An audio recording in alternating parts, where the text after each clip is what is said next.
Welcome to the JoJo Says podcast. Spilling the tea with JoJo Takanokis. If you love to keep up to date with all the latest pop culture news and celebrity gossip, then this is the podcast for you. Now, please welcome your host, JoJo Takanokis. All right, what's up, you guys? Welcome back to another episode of Giorgio Says, the podcast.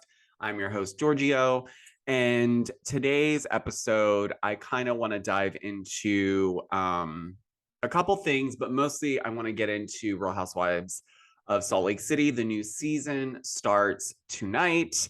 It is coming on right after Real Housewives of Beverly Hills, which is a whole other can of worms, but nonetheless, I want to focus the episode on what we should be expecting this season. I did get to see most of the first episode already, so I will say that it is a little bit confusing when you dive in, only because when we leave the reunion and then get straight into episode one, there seems to be some sort of gap on how the ladies kind of shifted in terms of alliances and things of that nature. But before I get into the episode, I do want to say a couple things. I want to be completely honest with you guys. I started this journey almost a year and a half ago, and it has been something that has truly changed my mindset and my life, in the sense of really going after things that I really wanted. And for a long time, I've talked about this in another episode of how I got here,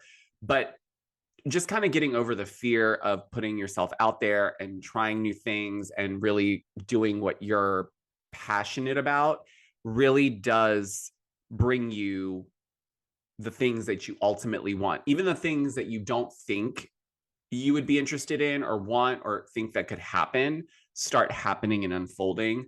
And a lot of people DM me all the time that want to get into content creation or start something. And the question always is, how do you get started? And I would always ask the same question, but I think for me, it wasn't so much a question of how I got started, because ultimately the answer that I give people is you just got to start, and it doesn't have to be perfect. And a lot of people say this, but I think until you actually start, you won't really know. And no one really knows what they're doing half the time. They're just going with it and they're seeing where the journey leads them. But more specifically, the reason why I bring this up is that I've really kind of dipped in and out of YouTube world. I've spent obviously a lot of my focus on TikTok. And a lot of the reason is because TikTok obviously like really picked up quickly for me. YouTube has always been a challenge, not because it's YouTube, but because it's always been intimidating to me. It always feels overwhelming. Like, when do you start? How do you keep it going? How do you stay consistent? Because my whole thing has been like, if I can't consistently do something, I don't want to probably promote it, because I don't want to let people down. With TikTok, it's a lot easier. They're very much more short form.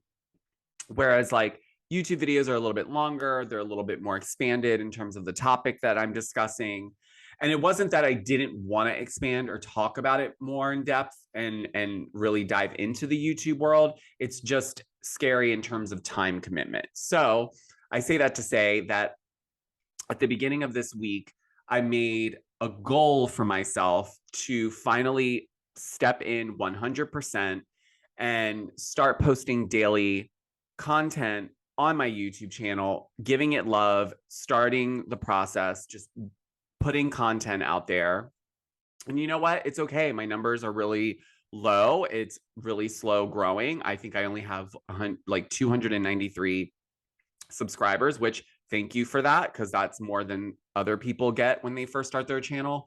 But in terms of like the long term, I do want to continue the podcast. I do want to continue building my YouTube channel, obviously, you know, still building out my TikTok and doing more exciting things. So I just want to say that for everyone that has subscribed to my YouTube channel, thank you, thank you, thank you. When you're commenting, when you're sharing, I really do appreciate it. And I would ask that if you guys wouldn't mind going to my YouTube channel. And if you're already watching this episode on YouTube, because I post all of my podcast episodes on YouTube as well, go ahead and hit subscribe, hit the notification bell, because I am coming in full force with YouTube. So I will be definitely doing that. I also want to say that I am a little behind on the Patreon. So I do apologize. I'm honestly trying to rework the tier system and maybe even do like a price cut,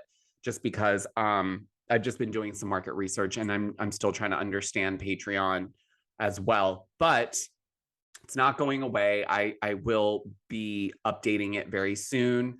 I also have my collab Sunday live show with Natalie from Femtaro. It's on her YouTube channel at Femtaro. So every Sunday at 2 p.m. we go live and we talk about different pop culture topics. She pulls some tarot cards, and then we kind of see what the cards say about what's happening. So that's very exciting. So you need to definitely check that out on Sundays at 2 p.m. Eastern Standard Time. It's called Nat Geo. Obviously, get it, Natalie Giorgio. But anyways, enough with my rant. But let's get into what I wanted to discuss originally, which is Real Housewives of Salt Lake City. So we have the premiere of season 3 that's starting tonight. I got to see most of all the episode already, so I have some tidbits that I won't spoil it for you guys because I hate when people do that, but I will give you some insight because there might be some confusion just watching the first episode, only because there was a gap between the reunion and when they started filming, and there was a lot that happened in between. So I think when you see the episode open up, you're going to be like, wait, what? How did this happen? So some alliances have shifted on the show, and it's clear that, you know, all the reports were true. When they stopped filming this season, there was reports saying that the alliances had completely shifted. There was a team Lisa Barlow and, you know, Whitney, and I think it's Danna and Angie. And then we have Meredith, Heather, and Jen Shah that are on their own little team. Now, we don't have Mary, unfortunately. Although after watching the first episode, I really do feel like Mary would have been spectacular this season just with her commentary alone. But she's not on the show. We also don't have Jenny. And if you don't recall, Jenny was fired for some racially aggressive posts that she made during the Black Lives Matter protests and things of that nature. She did film, I believe, a few scenes in the very beginning of when they started filming season 3, but obviously because she was let go, they're not going to obviously leave that in. So there is some sort of, I feel like there's a gap, but it once you get over that, you see that the episode kind of just takes off. It's not a slow moving episode at all, which I appreciate. And I think that season 3 is really going to put Salt Lake City on the map, like hardcore. And I'll tell you my reason for that a little bit later. I just want to kind of go through what's going on. So we have Meredith and Jen, who you may have seen a clip. They've put a clip out of a sneak peek, but Meredith and Jen go to some sort of spa, jacuzzi type situation, and they're clearly rebuilding their friendship. They're in a better place, but they're discussing, obviously, you know, the elephant in the room, which was Lisa Barlow's hot mic rant from last season. And, you know, basically it comes across like Meredith is at a place where she's not ready to entertain an apology from Lisa or even get into it with her. But she does point out some interesting things, which leads me to believe like the producers have these women being really messy this season because, you know, Meredith implies that, you know, Lisa Barlow's tequila business, Vita Tequila, isn't everything that she sells it to be, in the sense of she kind of alludes to the fact that like sales aren't what she says they are, or maybe how it's distributed, or it gets a little shady, and she doesn't really go into it too much, but I think she does a little bit later in the season. However, it's interesting because um after last season, I wasn't used to even seeing that much dialogue between Jen Shah and Meredith because of everything that was going on. Obviously, season 2 was a wild ride for a lot of the ladies. So it is kind of nice to see them, being friendly and rebuilding that friendship. Now, what really was like very interesting, especially after watching season 2 reunion, was the person that Lisa decided to call on to get some advice or support on how to try to move forward with Meredith. So Heather Gay meets Lisa Barlow just to kind of chat and catch up. And, Heather basically tells her that, you know what, you said these things. You absolutely put that on the table. There's no denying that. You can't really backtrack from what you said. But the question lies of, Lisa, do you believe those things that you said?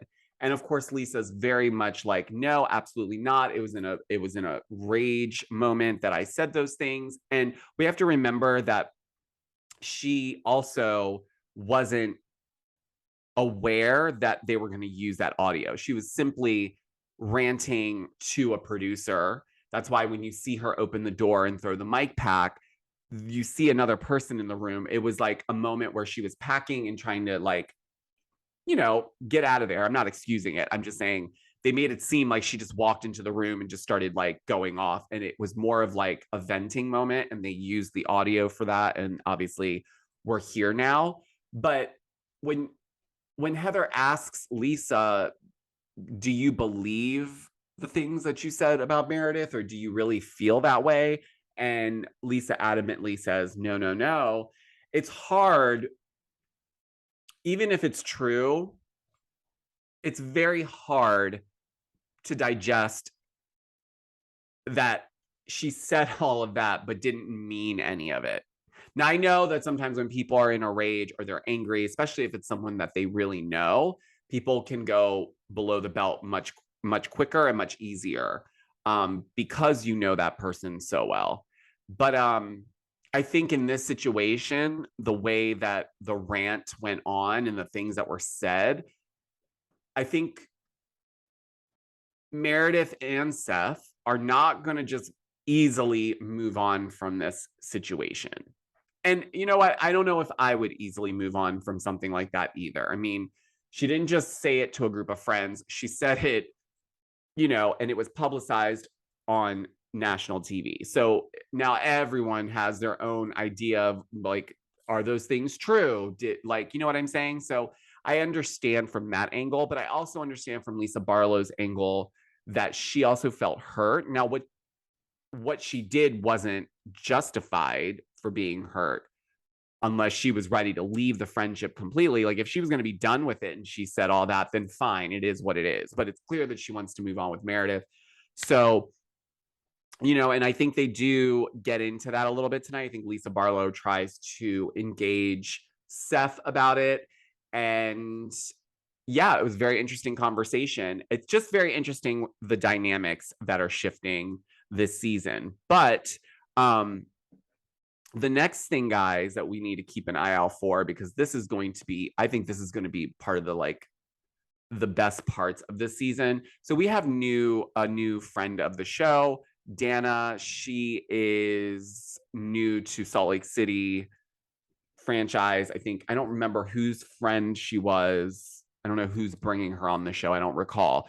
But nonetheless, last week I was on Instagram and I noticed that Danna was going off about stuff in the Instagram stories because apparently Jen Shah made some shady comments under someone's post. So I'm going to read them to you so that you can get an idea of what we're dealing with. So Jen Shah commented, number 1, we don't know her. Number 2, don't come for me wearing McDougal's 1984 prom dress. Number 3, save your pennies. You're the one not getting paid and working for free. So that's what Jen Shah wrote. Now, she didn't tag Danna, but it's clear the message was to Danna. Danna went to her Instagram stories to respond and said, bitch, quit worrying about my McDougal's because where you're going, they don't make Gucci orange jumpsuits. And I own multiple properties and businesses. I don't steal from the elderly. I also don't work for free, but you wouldn't know anything about that because you've never worked a day in your life. Worry about paying your mother her retirement money back that you took from her knowing you were guilty. Clink, clank, bitch. Then she follows up with, for someone who doesn't like to play extras, you sure like to keep my name in your mouth. Have a shamazing day, boo. Laughing emoji. Okay. So if that gives you any idea of what we are going to get from this exchange between Danna and Jen Shah, it will be Shaw amazing. I mean, just that trailer where she like, I don't even remember what she says. Something about not having money while she's in jail for her, like, what's it called? Can never think of the name. It's like a specific term for it. But anyways, it's going to be good. So I really feel like we're going to get a really solid season of Salt Lake City this time. I know it's still like new to a lot of people, but I think after this season, more people will be talking about it and it will be more of a staple franchise, which I'm happy for because I think it was a great concept. I love the idea of, all the different fascinating stories. It shows there's diverse groups of women around the country who deserve to have stories told too.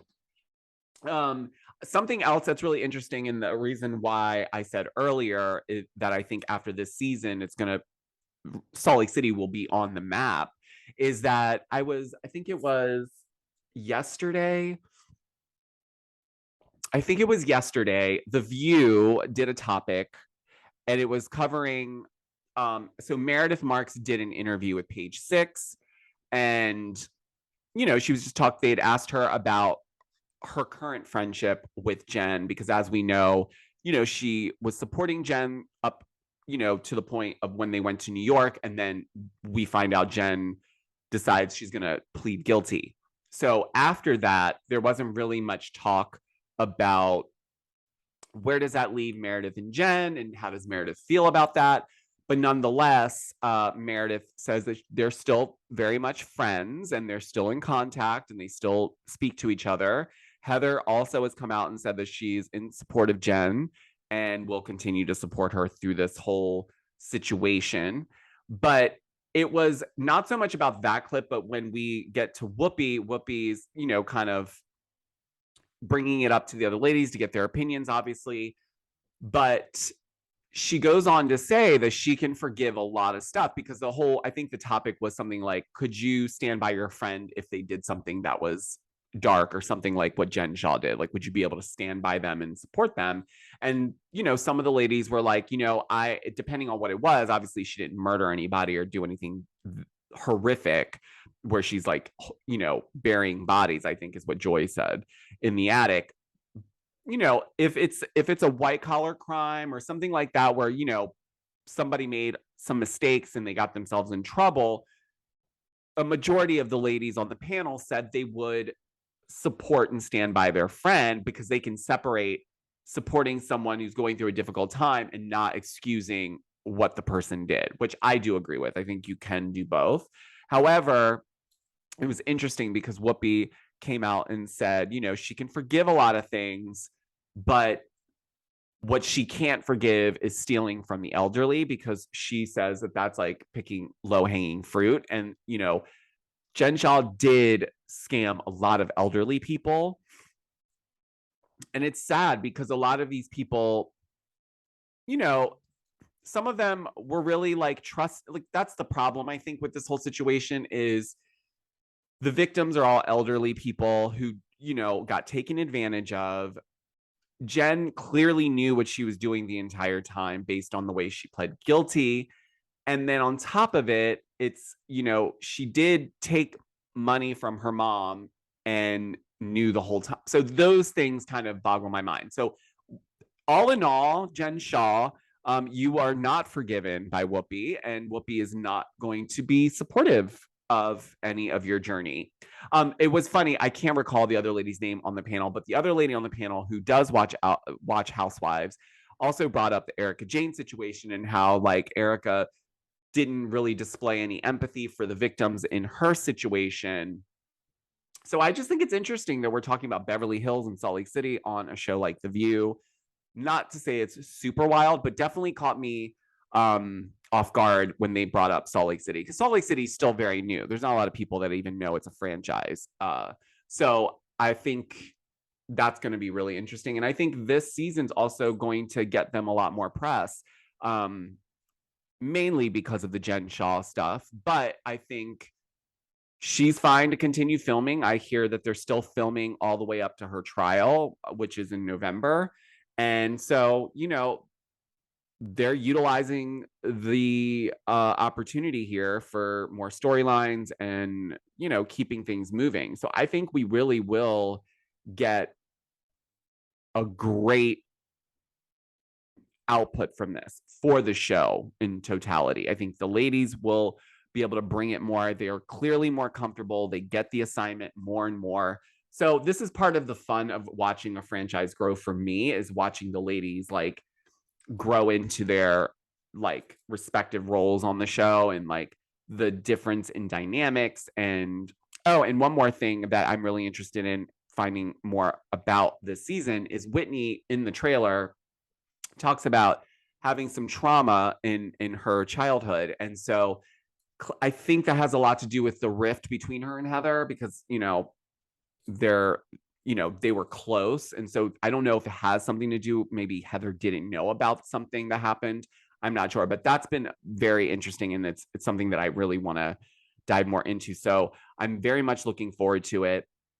And before I leave you guys today, I do want to remind you that I did start doing the watch parties on Zoom, but I think from some of the feedback I got, although it was fun and amazing last week, I do think it's best that we do them once a month, from what a lot of people reached out and said, like once a month would be best to do this to have more maximum impact. So I'm thinking that is what I will do. I will post an update on my Instagram stories Wednesday to kind of fill everyone in. But for everyone that did join my Zoom last week, thank you so much. It was really fun. I do like engaging with you guys while we're watching an episode of Housewives. But don't fret, they won't go away. I just think that doing them once a month will be easier for most, and I would love it for everyone to be able to join. And yeah, and make sure you subscribe to my YouTube channel. Make sure you leave me a 5-star review wherever you listen to your podcast. I would greatly appreciate it. I am also making the podcast a huge goal of mine. So I'm going to be diving more into that and pouring more love and trying to grow it and get up in them charts. So, but everyone that is constantly supportive and sending me messages and tagging me and stuff, thank you, thank you, thank you. I will talk to you guys next week, and I will see you guys on Sunday on my live show with Natalie from Femtero. So make sure you check that out. It's 2 p.m. Eastern Standard. All right, guys, I will talk to you guys next week. Have a good day.